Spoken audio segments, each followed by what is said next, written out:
In Braveheart, Edward Longshanks is a scheming old man who casually orders executions from his deathbed. The movie shows him as cruel and calculating, but ultimately just a movie villain. The real Edward Longshanks was so much worse. He didn't just execute William Wallace, he had him hanged until nearly dead, then cut down alive to watch his own intestines pulled out before being beheaded and quartered. He didn't just fight Scotland, he tried to ethnically cleanse it. He didn't just build castles, he built 100 of them specifically to psychologically crush the Welsh into submission. The movie made Edward I into a cartoon villain. The real man was a medieval monster who makes the film version look merciful. This is what Braveheart got wrong about Edward Longshanks, and why the truth is so much more disturbing. Edward wasn't born a bitter old man scheming from his deathbed. He was born in 1239 as the eldest son of Henry III, and from his youth, he was everything medieval kingship celebrated: tall, 6 feet 2 inches, hence Longshanks, athletic, a skilled warrior, and ambitious. Edward fought in tournaments, led armies as a teenager, and distinguished himself in battle before he was 20. He went on crusade to the Holy Land in 1270 to 1272, one of the last European nobles to do so, and fought with distinction in brutal desert warfare. He survived an assassination attempt in Acre when a member of the assassin sect stabbed him with a poisoned dagger. Legend says his wife Eleanor sucked the poison from the wound, though this is probably romantic invention. What's certain is that Edward nearly died and bore the scar for life. Edward became King of England in 1272 at age 33, already an experienced military commander, crusader, and political operator. He wasn't the tired old man from Braveheart, he was vigorous, energetic, and had another 35 years of increasingly brutal rule ahead of him. Here's what Braveheart completely ignores: Edward was a legal reformer and administrator of genius-level ability. He reorganized English law, codified statutes, reformed the legal system, and created administrative structures that lasted centuries. He's sometimes called the English Justinian, after the Byzantine emperor who codified Roman law. Edward's statutes, formal laws that replaced customary practice, formed the foundation of English common law. His administrative reforms made England one of the most efficiently governed kingdoms in Europe. This matters because Edward wasn't a simple brute or a lazy schemer. He was brilliant, hardworking, and capable. Which makes what he did to Wales and Scotland even more disturbing. This wasn't mindless violence. It was calculated, systematic, and executed with administrative precision. Contemporary sources describe Edward as extremely tall with a commanding presence, quick-tempered and capable of terrifying rages, ruthless with enemies but capable of charm with allies, deeply religious, in the medieval sense, pious but brutal, obsessed with law, order, and royal authority, physically active into old age, devoted to his first wife Eleanor, genuinely. The movie's Edward is cold and calculating. The real Edward was hot-blooded, temperamental, and emotional. He'd fly into rages, make impulsive decisions, then methodically implement those decisions with bureaucratic efficiency. He was also deeply concerned with his legacy and image. He commissioned chronicles, controlled narratives, and worked to be remembered as a great Christian warrior king. He'd be disgusted by how Braveheart portrays him, not because it makes him look evil, but because it makes him look weak and doddering. In Braveheart, set primarily in the 1290s-1305, Edward is portrayed as an elderly, dying man barely able to leave his bed. Reality, Edward was in his 50s and early 60s during these events, middle-aged by medieval standards, yes, but still vigorous and active. He personally led armies into Scotland multiple times. He rode horses, commanded sieges, and remained physically imposing. Edward didn't become seriously ill until 1307, age 68, when dysentery finally killed him, while marching north to invade Scotland for the 7th time. The man was literally trying to conquer Scotland on his deathbed, not scheming from a castle. Braveheart barely mentions Wales, but Edward's conquest of Wales was his first great achievement, and it was far more successful and brutal than his Scottish wars. Wales in the 1270s was a patchwork of Welsh principalities and English-controlled territories. Llywelyn ap Gruffydd held the title Prince of Wales and controlled much of North and West Wales. Edward, newly crowned, demanded Llywelyn's submission and homage. Llywelyn refused again, then started raiding English-held territories. This was a mistake. Edward's first Welsh campaign in 1277 was a masterpiece of medieval logistics. He assembled a massive army, 15,000 infantry plus cavalry, and marched into Wales in a coordinated three-pronged attack. But the genius was the support system. Edward built roads as he advanced. He established supply depots. He used ships to maintain coastal supply lines. He essentially built infrastructure to support conquest, something few medieval commanders bothered with. Llywelyn was quickly overwhelmed. He surrendered, accepted harsh terms, and was confined to a rump territory in northwest Wales. But he remained Prince of Wales in title, and Edward initially showed some leniency. In 1282, Llywelyn's brother Dafydd rebelled, and Llywelyn joined him. This time, Edward showed no mercy. The campaign was systematic annihilation. Edward's armies burned Welsh settlements, destroyed crops, and cut off food supplies. Welsh resistance was crushed methodically. Llywelyn was killed in battle in December 1282, possibly not even recognized when he died, just another Welsh soldier cut down. Dafydd was captured in 1283. Edward had him tried for treason and executed in Shrewsbury in October 1283 in a manner designed to terrorize. Dragged through streets tied to a horse. Hanged until nearly dead. Cut down while still alive. Disemboweled and his entrails burned before his eyes. Beheaded. Body quartered, pieces sent to different cities for display. This wasn't standard execution, this was ritual humiliation and terrorism. Edward was sending a message, rebel against me, and this is your fate. Here's where Edward's systematic brutality becomes clear. Between 1277 and 1295, Edward built or rebuilt approximately 100 castles in Wales. Not defensive positions, instruments of occupation and psychological warfare. The most impressive were the Ring of Iron, massive stone fortresses around North Wales. Carnarvon Castle, deliberately designed to echo Constantinople's walls, asserting English imperial power. Conwy Castle, 8 massive towers, garrison town attached. Harlech Castle, perched on a cliff, visible for miles. Beaumaris Castle, perfectly symmetrical concentric design, never fully completed but still overwhelming. Each castle was placed to be visible from the next. Welsh people looking up would see stone symbols of English domination everywhere. It was architectural intimidation on a staggering scale.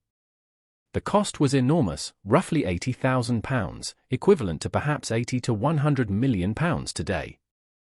Edward spent England's entire treasury on these castles. He taxed England heavily to pay for Welsh subjugation. In 1284, Edward issued the Statute of Rhuddlan, which essentially abolished Wales as a legal entity. Welsh law was replaced with English law. Welsh administrative structures were dissolved. Wales became English counties governed directly from England.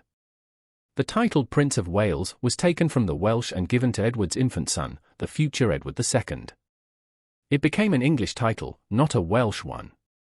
To this day, the heir to the British throne is called Prince of Wales, a title stolen from the Welsh in 1301.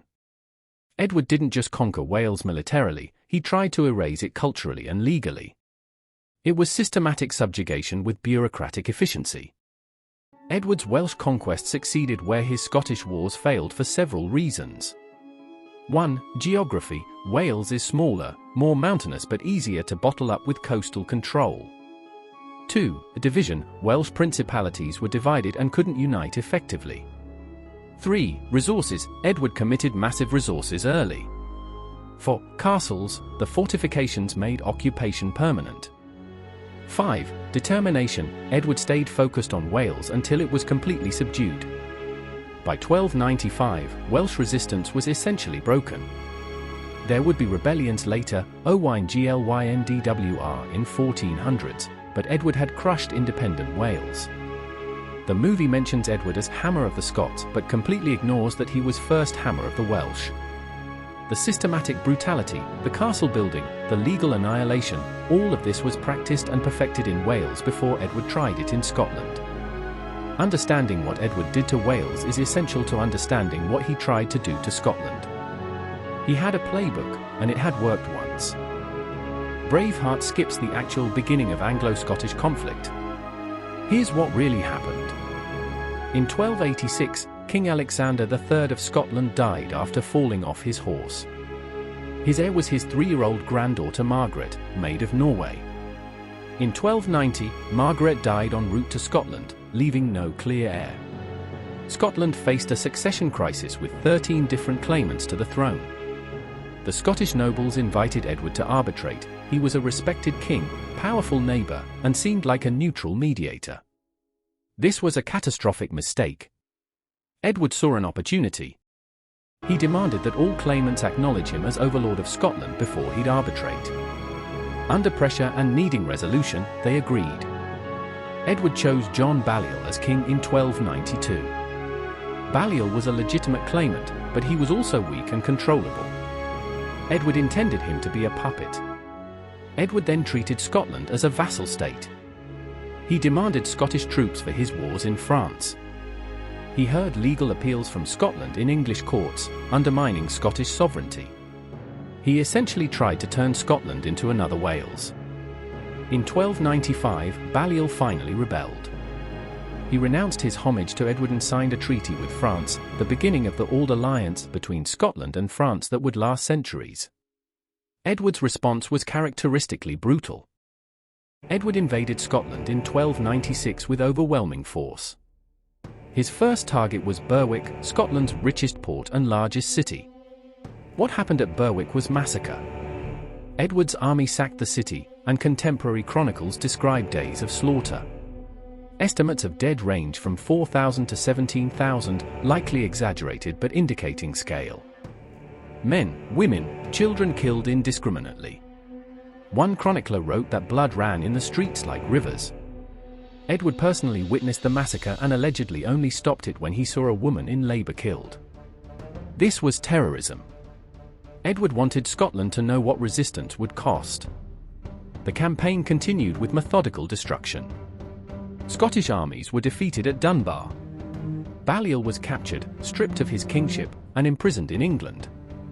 Edward systematically removed Scottish symbols of sovereignty. The Stone of Scone, Stone of Destiny, used to crown Scottish kings since the 9th century, was stolen and taken to Westminster Abbey. Scottish royal regalia was taken. Scottish government documents were removed. Scottish nobles were forced to sign the Ragman Roll acknowledging Edward as king. Edward declared himself King of Scotland. He installed English administrators. He thought Scotland was conquered, just like Wales. He was wrong. Wallace emerges in historical record in 1297 as a leader of Scottish resistance. We don't know much about his early life. He wasn't from a major noble family, which is why records are sparse. What we know: he was probably from minor nobility or gentry. He killed an English sheriff in 1297, marking him as an outlaw. He organized resistance in southwest Scotland. He won an extraordinary victory at Stirling Bridge in September 1297. Braveheart depicts the Battle of Stirling as an open field engagement on flat ground. This is completely wrong. The real battle happened at a narrow bridge over the River Forth. The English army had to cross the bridge in small numbers. Wallace waited until about half had crossed, then attacked, trapping the English force.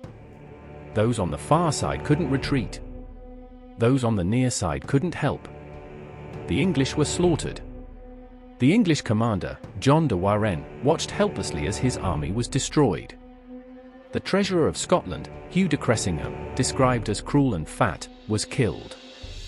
Wallace had his skin flayed from his body and made into a sword belt, or so legend claims. This was brilliant tactics, not just courage. Wallace understood terrain, timing, and exploited English arrogance. That's why it worked. Edward was in Flanders dealing with French wars when he heard about Stirling Bridge. He immediately returned, assembled a massive army, and personally invaded Scotland in 1298. At the Battle of Falkirk in July 1298, Edward's army destroyed Wallace's forces. English longbowmen, the same weapon that would dominate the 100 Years' War, shot arrows in such dense volleys that Scottish formations were torn apart. Wallace survived, but his army was broken. He resigned as Guardian of Scotland and went into hiding or exile. The resistance continued under other leaders, Robert Bruce, John Comyn, but Wallace became an outlaw. In 1305, Wallace was betrayed, probably by a Scottish knight, John de Menteith, and captured near Glasgow. He was taken to London in chains. Edward had Wallace tried for treason. Wallace's defense was that he'd never sworn allegiance to Edward, so he couldn't be a traitor. This was technically true but legally irrelevant. Edward considered all Scots his subjects. Wallace was convicted and sentenced to execution. But not just execution, exemplary punishment designed to terrorize. The movie shows Wallace being beheaded after torture. The reality was far worse. Wallace was dragged through London streets tied behind a horse, dragged, not riding, for several miles to his execution site at Smithfield. Then 1. Hanged, strung up by the neck until nearly dead but carefully kept alive. 2. Emasculated, genitals cut off while he was still conscious. 3. Disemboweled, cut open and entrails pulled out while he watched. 4. Heart removed, literally had his heart cut out. 5. Beheaded, finally, mercifully, his head was cut off. 6. Quartered, body cut into 4 pieces. His head was placed on a spike on London Bridge. His limbs were sent to Newcastle, Berwick, Stirling, and Perth, displayed as warnings. His entrails and heart were burned. This wasn't execution. This was ritual destruction, designed to terrorize Scotland into submission. Braveheart shows some of this but pulls back from the full horror. The movie made it dramatic. The reality was systematic brutality designed as state terrorism. Edward thought Wallace's execution would end resistance. Instead, it created a martyr. Wallace became a symbol of Scottish resistance, and rebellion intensified. Robert Bruce murdered his rival John Comyn in a church in 1306, seized the Scottish throne, and reignited full-scale war. Edward invaded Scotland again, defeated Bruce initially, and executed Bruce's supporters with the same brutal methods used on Wallace. But Bruce survived, gathered support, and began guerrilla warfare that would eventually succeed after Edward's death. One of Braveheart's most memorable elements is Prima nocta, the supposed right of English lords to sleep with Scottish brides on their wedding night. This never existed. Not in Scotland. Not anywhere in medieval Europe. It's a myth, possibly derived from misunderstood feudal customs about marriage permissions, but there's no historical evidence that any medieval lord had legal right to rape newlywed women. It's Hollywood invention for dramatic impact. The movie uses it to show English evil and motivate Wallace's rage. But it's pure fiction, and it distorts actual medieval social structures. In Braveheart, Princess Isabella has an affair with Wallace and becomes pregnant with the future Edward III. This is chronologically impossible. Wallace was executed in August 1305. Isabella married Edward II, not Edward I. The movie confuses this, in 1308. Edward III was born in 1312. Isabella would have been about 9 to 10 years old when Wallace died. She never met Wallace. She never went to Scotland during Wallace's life. The entire romance is fiction. The movie creates this to humanize Wallace and give him a love story, but it's completely ahistorical. Patrick McGoohan's performance is chilling and memorable. But it reduces a complex historical figure to a scheming villain.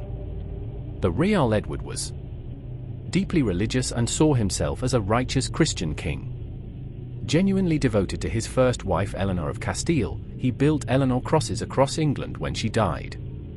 A legal reformer who improved governance. Personally brave and militarily skilled. Capable of charm and diplomacy when useful. Also brutal, ruthless, and willing to commit atrocities for political ends. He wasn't a simple villain. He was a medieval king who believed in his divine right to rule, in the necessity of force to maintain order, and in the righteousness of his cause. Which makes him more disturbing, not less. To be fair, Braveheart gets some things right. Edward was ruthless and brutal, that's accurate. He did try to conquer Scotland through force and terror, true. He did execute Wallace in horrific fashion, actually understated. Scottish resistance did succeed eventually, accurate. Edward was obsessed with controlling Scotland, absolutely true. The movie captures the essence of Edward's character, an intelligent, calculating ruler willing to use extreme violence to achieve political goals. It just simplifies the complexity and invents scenes for dramatic impact. After Bruce's rebellion in 1306, Edward invaded Scotland again. He was 67 years old, suffering from dysentery, but still determined to crush Scotland personally. He executed Bruce's supporters brutally. When he captured Bruce's sister Mary and Marjorie of Scotland, he imprisoned them in cages hung from castle walls, exposed to weather and public view for 4 years.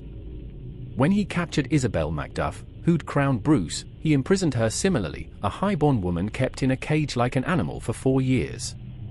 This wasn't medieval justice. This was vindictive cruelty designed to break Scottish morale. In 1307, Bruce was using guerrilla tactics effectively. Edward assembled another army to invade Scotland for the 7th time. He was 68, dying, but insisted on leading personally. He made it to Borough by Sands, just south of the Scottish border, in July 1307. There, dysentery finally killed him. According to some accounts, Edward's last words were instructions to his son. Boil the flesh from his bones after death. Carry his bones at the head of the army into Scotland. Don't bury him until Scotland is conquered. Edward wanted his bones to continue fighting even after death. This tells you everything about his obsession with conquering Scotland.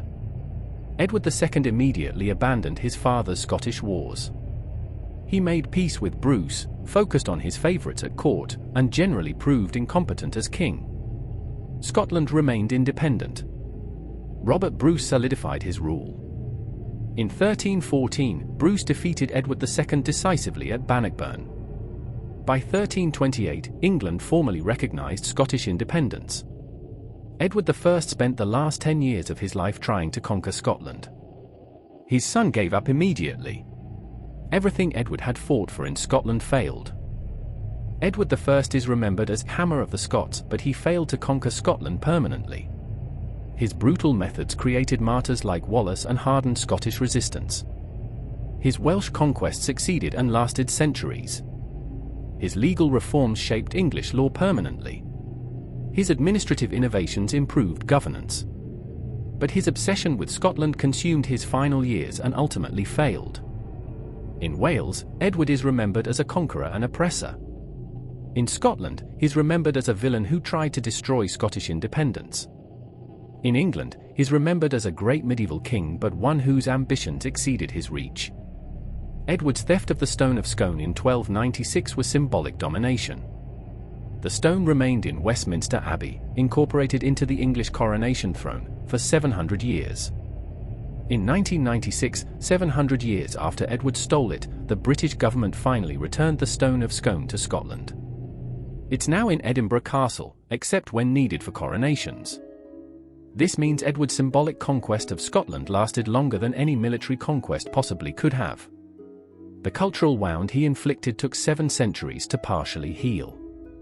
Modern historians view Edward I with complexity. Administratively brilliant but morally ruthless. Militarily skilled but unnecessarily brutal. Legally innovative but willing to use law as weapon. Personally charismatic but politically vindictive. He's neither the cartoon villain of Braveheart nor a simple hero. He's a medieval king who excelled at medieval kingship, which included systematic violence, territorial conquest, and ruthless elimination of enemies. In Welsh and Scottish history, he's a traumatic figure whose legacy of conquest and cultural suppression is still felt. The castles he built in Wales are UNESCO World Heritage Sites but also monuments to occupation. Braveheart turned Edward I into a movie villain, scheming, cold, and ultimately defeatable. The real Edward Longshanks was so much more complex and disturbing. He built 100 castles to psychologically crush the Welsh. He stole Scotland's coronation stone and dragged it to England. He executed William Wallace by hanging, emasculating, disemboweling, and quartering him while still alive. He imprisoned noblewomen in cages for years. He tried to ethnically cleanse Scotland of its leadership class. But he was also a legal genius who reformed English law, an administrative innovator who created governmental structures lasting centuries, a crusader who fought in the Holy Land, and a king genuinely loved by his English subjects. The movie needed a simple villain. History gave us someone far more complex, a brilliant, charismatic, deeply religious king who believed in his divine right to rule and was willing to commit atrocities to enforce it. Edward spent his life conquering. His Welsh conquest succeeded and lasted centuries. His Scottish conquest failed despite decades of effort. He died on his way to invade Scotland for the 7th time, so obsessed with conquest that he allegedly wanted his bones carried into battle after death. Braveheart captured his ruthlessness but missed his complexity. The real Edward I wasn't just cruel, he was capable, intelligent, and systematic in his cruelty. Which makes him more disturbing than any movie villain could be. The Scots remember him as the tyrant who tried to destroy their nation. The Welsh remember him as the conqueror who did destroy theirs. The English remember him as one of their greatest medieval kings. All three are true. History is more complicated than movies. And sometimes, as with Edward Longshanks, the reality is darker than any screenplay would dare to write. What surprised you most about the real Edward I? Let me know in the comments.